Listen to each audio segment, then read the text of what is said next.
নাকের নরম জায়গায় পানি পৌঁছাইতে হয় ফরজ। এটা অনেকেই জানে না, শিখেও নাই, জানবো কোথেকে, সে তো শিখেই নাই কোন বিষয়। এখন তার তো ফরজ গোসল আদায় হয় নাই, না হইলে সে শুক্রবারে না, সে যদি কাবা শরীফের উর্ফেও যাইয়া নামাজ পড়ে, কাবা ঘরের উর্ফে, কসম আল্লাহ তার নামাজ হবে না।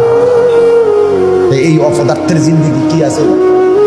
এই অপবিত্র মানুষের জীবন, এ তো অপবিত্র, এত অপবিত্র, এত ঘৃণিত। কোরআন কারীমের মধ্যে আছে আল্লাহু ইউহিব্বুল মুত্তাহহিরিন, সরাসরি কোরআনের আয়াত। আল্লাহ বলেন আল্লাহ ভালোবাসেন যারা পবিত্রতা অর্জনকারী তাদেরকে। ইন্নাল্লাহা ইউহিব্বুত তাওয়াবিন ওয়া ইউহিব্বুল মুতাতাহহিরিন। আল্লাহ বলেন নিশ্চয়ই আল্লাহ তওবাকারীদেরকে ভালোবাসে এবং পবিত্রতা অর্জনকারীদেরকে ভালোবাসে। তাহলে এর উল্টোটা কি? যারা পবিত্রতা অর্জন হলো না যাদের, তাদেরকে আল্লাহ ভালোবাসে, তো কি করে? ভাইয়া বলেন কি করে? এর বিপরীতটা করবেন না আপনি? ভালোবাসার বিপরীত কি বলবেন?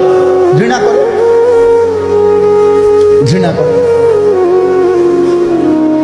এই জন্য ছেলেরা আমি বললাম এত খামখেয়ালি করে, এত খাম, সারাদিন বইয়ে বইয়ে চুল একটারে ফিরান, কি থাকলাম এটা তোমার এই ফালতু কামটা ধরাই দিল। তুমি একটাবার বুঝলা না যে আমি নিজের খাইয়া কিনলে গা আমি চুলিটা শুধু সারাক্ষণ ফিরাইতাম, এই আকাম তোমার। তুমি এত ভালো যদি সিরা চাবাইতা কত ভালো আছো।